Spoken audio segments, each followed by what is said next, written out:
오늘의 사연 시작합니다. 한참 여름 장마로 지난 일주일 내내 비가 내리다 말다 하더니 장마 끝자락이 된 건지 하루 종일 쉬지 않고 비가 많이도 내렸던 주말 밤이었습니다. 하필 장마 시즌에 이사를 하는 바람에 짐 정리도 제대로 못하고 일주일 동안 지금 막 이사 온 모습 그대로 둔 채 내버려 뒀네요. 오늘은 주말이라 맘먹고 대청소 겸 짐 정리를 하겠다는 생각에 밖에 한번 나가지도 못하고는 어느덧 밤이 되었네요. 이번 코로나 여파로 원래 살던 집 전세를 못 올려주는 바람에 경기도 끝자락으로 이사를 오게 되었어요. 아직도 이런 동네가 있을까 싶을 정도로 주변에 아무것도 없고 택시도 잘 잡히지도 않는 안쪽 동네였어요. 그래도 빚 없이 갈 수 있는 넓은 집이 여기뿐이라 눈물을 머금고 이사를 한 지 일주일째 되었네요. 짐 정리를 하다가 간단히 뭐라도 챙겨 먹어야겠다 싶어서 편의점을 가려고 대문 밖을 나갔는데 깜짝 놀라고 말았어요. 옆집 문 앞에서 비를 쫄딱 맞고 있는 사람이 있었어요. 귀신인 줄 알고 깜짝 놀랐는데 자세히 보니 20대 초중반으로 보이는 여자가 비를 쫄딱 맞고 가만히 서 있네요. 우산이라도 하나 갖다 줄까 잠시 망설였다가 괜히 오지랖인 것 같아서 그냥 제 갈 길을 갔어요. 한 10분 넘게 걸었더니 편의점이 보이네요.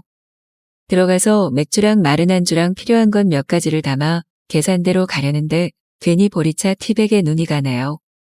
보리차 한 팩 들고 계산했습니다.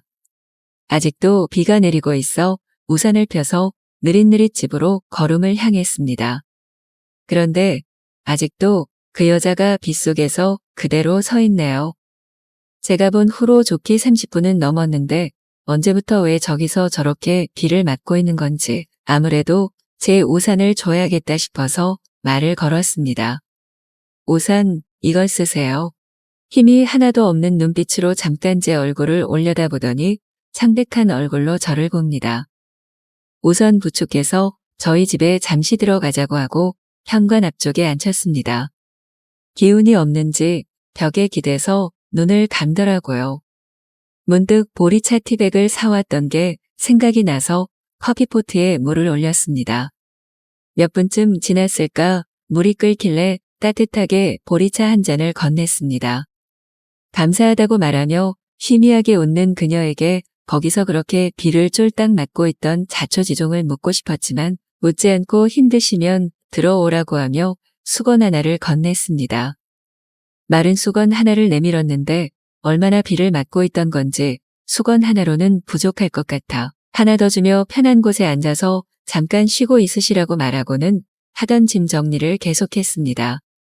부스럭부스럭 소리에 곁눈질로 살짝 보았더니 부서질 것처럼 마르고 하얀 몸매에 꽤나 예쁘게 생긴 여자분이더라고요.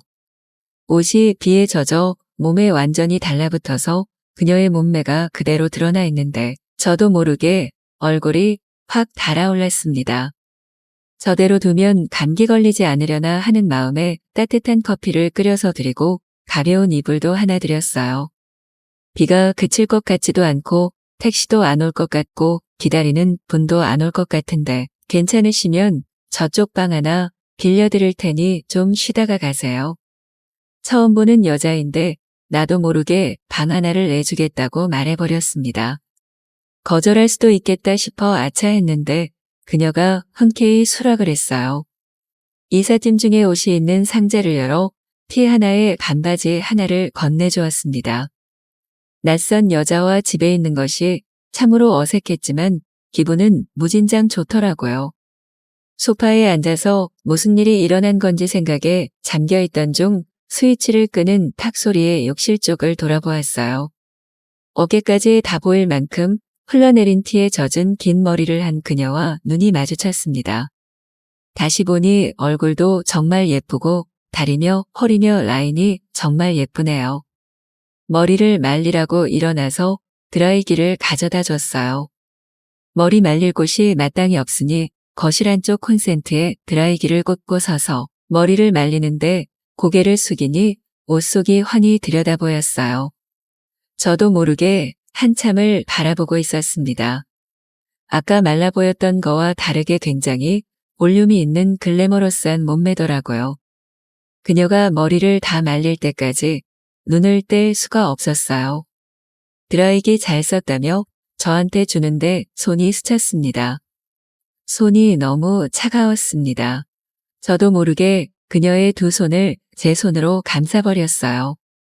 그녀와 저는 순간 눈이 마주치고 놀랐지만 자연스럽게 그 상태로 소파에 앉길래 잠시 그렇게 있었습니다. 이제 손이 좀 따뜻해지신 것 같나요 하며 어색하게 두 손을 놔주고는 TV를 틀었습니다. TV에서 마침 주인공 남녀의 에로신이 한참 나오고 있더라고요. 조용한 정막이 잠시 흐르고 저도 모르게 그녀의 입술에 제 입술을 가져갔습니다. 살짝 벌어지는 그녀의 입술을 느끼며 그녀의 얼굴을 두 손으로 감싸 쥐고 서로의 호흡을 나눴습니다. 그녀가 힘없이 뒤로 밀려지는 바람에 그녀가 제 아래에 눕게 되었습니다. 더 이상은 참을 수가 없어서 그녀의 허락을 구하지도 않고 제 마음대로 그녀에게 들이대었습니다. 그녀가 제 손을 거부하지 않자 아름다운 사랑을 나누었습니다. 추워서인지 떨려서인지 살짝 떨리는 그녀의 어깨를 꽉 잡으며 저는 그녀에게 제 욕망을 다 쏟아냈습니다. 다시 그녀의 입술과 제 입술을 포개고 한참을 더 따뜻함을 나누었습니다. 오랜만에 느껴본 사랑이기에 너무 행복했고 설레인 밤이었습니다. 그녀는 피곤했는지 제 품으로 쏙 들어왔고 둘 다 몰려오는 졸음을 못 참고 꼭 안은 채 잠들어 버렸습니다. 아침 햇살에 눈이 부셔 언뜻 정신이 들었습니다. 그런데 괜히 눈을 뜨기가 두렵더라고요. 어제 그녀가 소리 없이 떠났을 수도 있다는 생각에 가슴 한쪽이 먹먹해지며 천천히 눈을 떴습니다. 정말 다행입니다. 그녀는 제 옆에서 이쁘고 아름답게 새근새근 자고 있더라고요. 밝은 햇빛으로 비춰서 보니 어제 어두운 데서 볼 때보다 훨씬 더 예쁘고 아름다운 그녀가 눈에 들어오더라고요. 제 손을 꼭 잡고 눈을 감고 있는 그녀가 너무 사랑스러워 살짝 웃음이 났습니다. 제 눈길을 느껴서인지 그녀가 부스스 눈을 떴고 저도 모르게 그녀의 입술에 제 입술을 갖다 대었습니다. 그녀는 살짝 웃으며 제 얼굴을 끌어당겨 여기저기 몇 번 뽀뽀를 해주고 다시 제 입술에 입맞춤을 해주었습니다. 이번엔 제가 그녀의 얼굴을 당겨 입맞춤을 시작했고 그렇게 다시 그녀와 사랑을 나눴습니다. 어제보다 더 길고 깊게 끝날 것 같지 않은 사랑을 나누었습니다. 어제는 하루 종일 빗속에서 누구를 기다리고 있었는지 조금 후에 듣게 되겠죠? 그게 전 남자친구이든 짝사랑하는 남자이든 상관없을 것 같아요. 어차피 그녀와 저는 멈추지 않고 계속 사랑을 나눌 것 같으니까요. 이렇게 찾아온 인연을 놓치고 싶지 않거든요.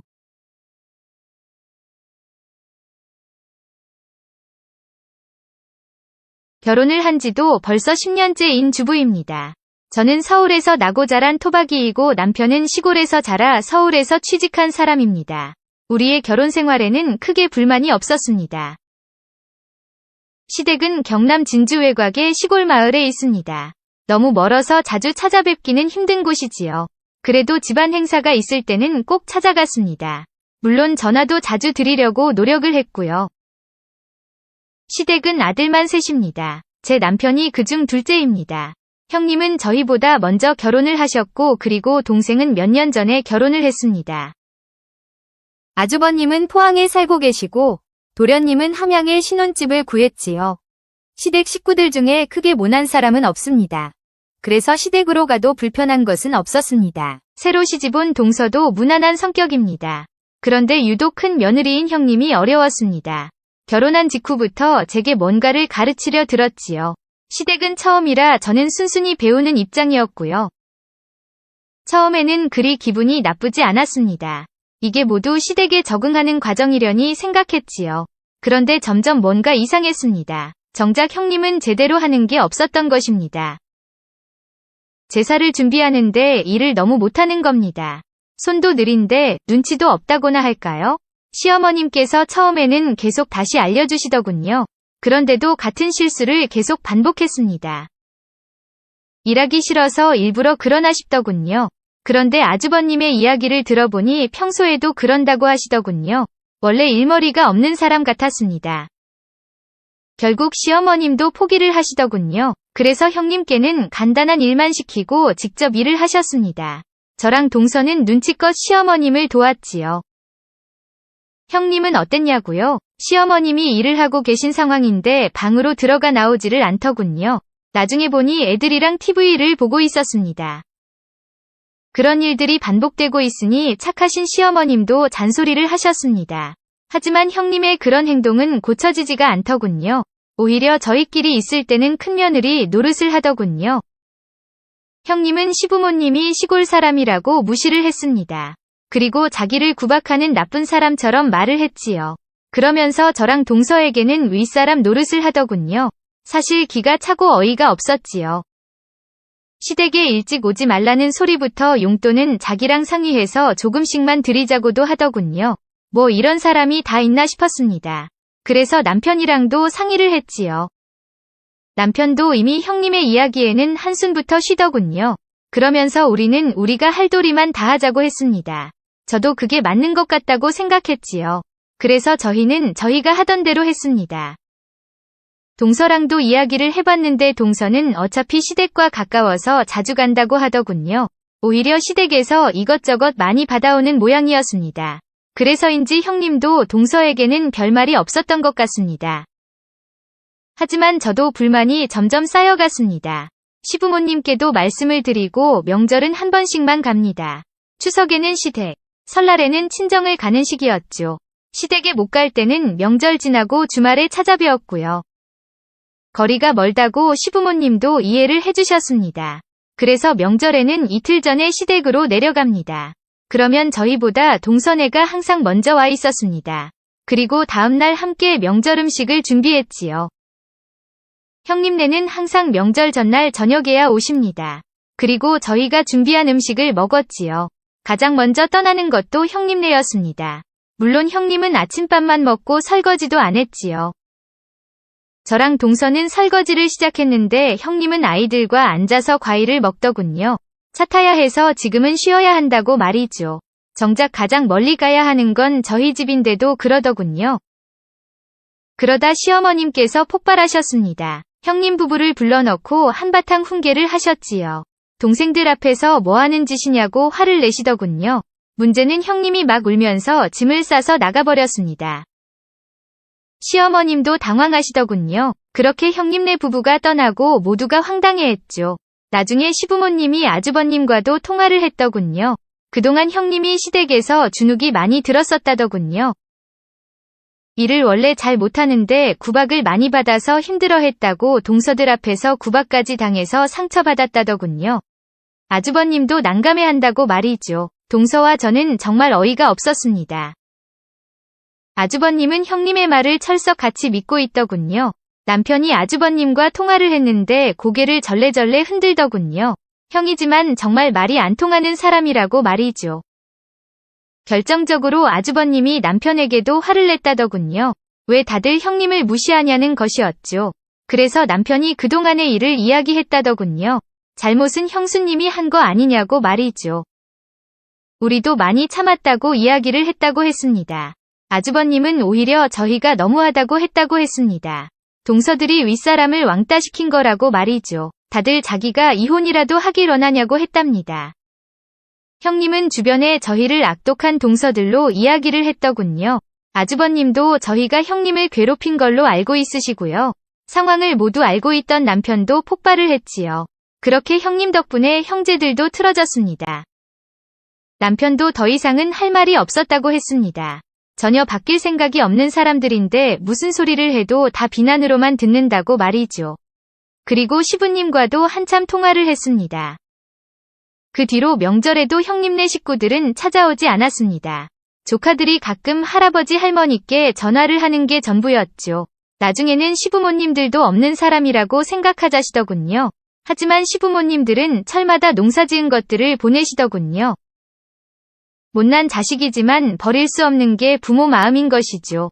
그렇게 한동안 평화로운 시간이 흘렀습니다. 그런데 시댁 주변으로 아파트 단지가 들어선다고 하더군요. 시댁은 임야를 포함해 땅이 조금 있었습니다.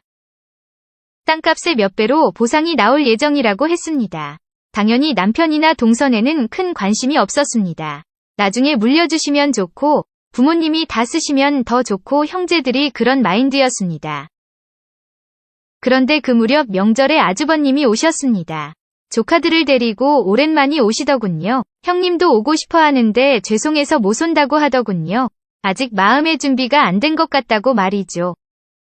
무슨 이유로 오신 것인지 뻔히 짐작이 되었습니다. 하지만 시부모님은 전혀 내색하지 않으시더군요. 오랜만에 보는 손주들을 반가워만 하셨지요. 동서와 저는 그런 아주버님과 조카들 식사를 챙겨야 했고요. 여느 때와 다르게 일찍 떠나지도 않으시더군요. 저희 떠나는 거 보고 천천히 가겠다고 하셨지요.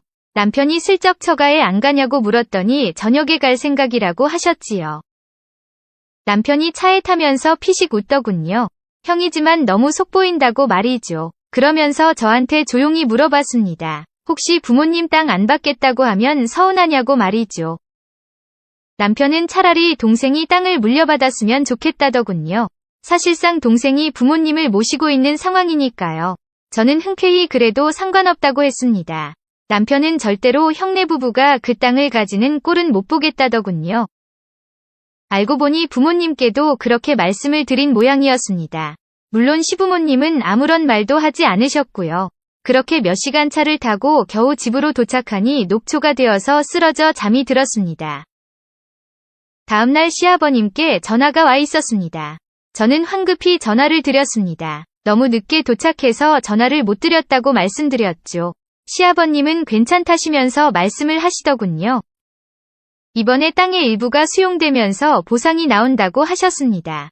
아직 확정은 아니라 얼마가 나올지는 모르시더군요. 그런데 보상이 나오면 동서애를 도와줘도 되겠냐고 하시더군요. 저는 당연히 괜찮다고 했습니다. 저희는 그런 욕심 없으니 걱정 마시라고 했습니다. 그리고 혹시나 돈이 더 생기게 되더라도 노후를 위해 쓰시면 좋겠다고 말씀드렸습니다. 시아버님은 알겠다고 하시고는 끊으셨습니다. 남편에게 나중에 이야기를 들어보니 그날 아주버님이 통사정을 하셨다고 합니다. 애들은 커가는데 주택 대출 때문에 힘들다고 보상금 나오면 자기네 도와주면 안 되겠냐고 했답니다. 그러면서 장남인 자기가 부모님 모실 거라고 했다더군요. 그러니 보상금으로 자기네 도와달라고 말이죠. 몇 년 만에 시댁에 얼굴을 비친 이유가 그것이었던 것이죠. 시부모님께 한바탕 신신당부를 하시고 돌아갔다고 하더군요. 그 뒤로는 형님도 시부모님께 전화도 하고 여름휴가 때 놀러도 왔다고 하더군요. 그리고 다시 추석이 찾아왔습니다. 그때는 친정을 가느라 시댁에는 가지 못했었습니다. 그런데 그날 형님도 함께 시댁에 오셨다고 하더군요. 의도가 뻔히 보이는 상황이라 조금 씁쓸했지요. 남편도 그 이야기를 듣고는 표정이 썩 좋지는 않았죠. 저희는 추석 지나고 주말에 시골로 향했습니다. 그날 시아버님께서 폭탄 선언을 하셨습니다. 보상금이 나오면 동선의 집을 사주시겠다고 하셨죠. 그건 알고 있던 내용이라 다행이라 생각했습니다. 사실 형님에게 그 돈이 들어가는 건 정말 싫었습니다. 그래도 자식인 형님네도 모른 척 하지는 못하셨습니다. 형님네도 조금은 떼어주실 거라고 하셨습니다. 부모의 마음인데 그건 저희가 뭐라 할 게 없었죠. 그리고 수용되지 않고 남은 땅에 대해서 말씀하셨습니다. 시부모님은 그 땅을 저희에게 주실 거라 하셨습니다.